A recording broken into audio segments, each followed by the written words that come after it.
Okay, this is just an afterthought, really. But Paul Heyman runs in the. See, he grew up in New York and going to Madison Square Garden. So, and Vince Sr., he had like 3 or 4 guys that were managers. And he would use one manager, say, for 6 months with a guy. And then he would switch the manager and bring in another top heel and put another manager with him. So you never really saw the same manager week after week after week after week. Paul Heyman, however, has been there since the end of World War II.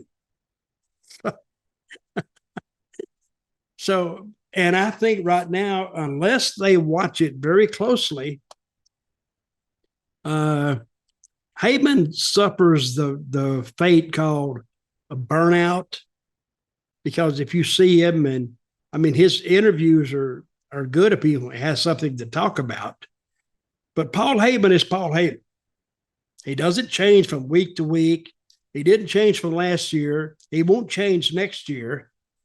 So, and if you've seen Paul Heyman for a couple of times, you've seen Paul Heyman. Of course, he relies on the story that his wrestlers are telling. But I think if you use somebody too much, it's like anything else. The fans get burnt out on him. And I don't know how much longer. And you can't put Paul in the match at all, because he'd probably die of a heart attack on you. And when they put him through that table, about 3, 4, 5 months ago, 6 months, when they put him through the table, that shocked people.